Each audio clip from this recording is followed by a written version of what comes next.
I'm Katelyn Watkins, I'm a senior, and I will be reading from Lolita. When Lolita was first put on the market, it was actually turned down by every major publishing house, and it was only later printed by a small French press that printed, as Nabokov quoted, 3/4 pornographic filth. After it was released, a French editor reviewed it, saying it was the filthiest book he had ever read. Vanity Fair also reviewed it, saying it was the only convincing love story of this century. Lolita proved to be so controversial that it was actually banned for the first 2 years in the UK, with every copy being seized and destroyed. I believe banned books, including Lolita, are important because they show the divide about what people believe about art, what it is, and what it should accomplish. I think that banned books often encounter subjects that are taboo or uncomfortable, but that's so often what life is.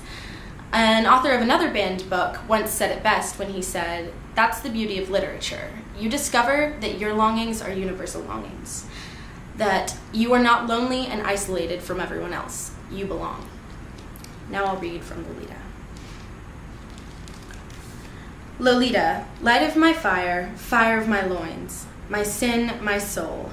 Lolita, the tip of the tongue taking a trip of 3 steps down to the palate to tap at 3 on the teeth.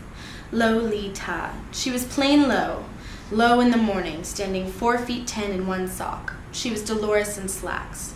She was Lola on the dotted line, but in my arms she was always Lolita. Did she have a precursor? She did, indeed she did. In point of fact, there might have been no Lolita at all had I not loved, one summer, a certain initial girl child in a princedom by the sea. Oh, when? About as many years before Lolita was born as my age was that summer. You can always count on a murderer for fancy prose style. Ladies and gentlemen of the jury, exhibit number 1 is what the seraphs, the misinformed, simple, noble-winged seraphs envied. Look at this tangle of thorns.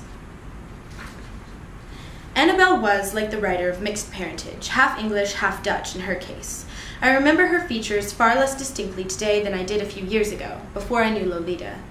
There are 2 kinds of visual memory. One, when you skillfully recreate an image in the laboratory of your mind with your eyes open. And then I see Annabelle in such general terms as honey-colored skin, thin arms, brown bobbed hair, long lashes, big bright mouth. And the other, when you instantly evoke with shut eyes on the dark inner side of your eyelids the objective, absolutely optical replica of a beloved face, a little ghost in natural colors, and this is how I see Lolita.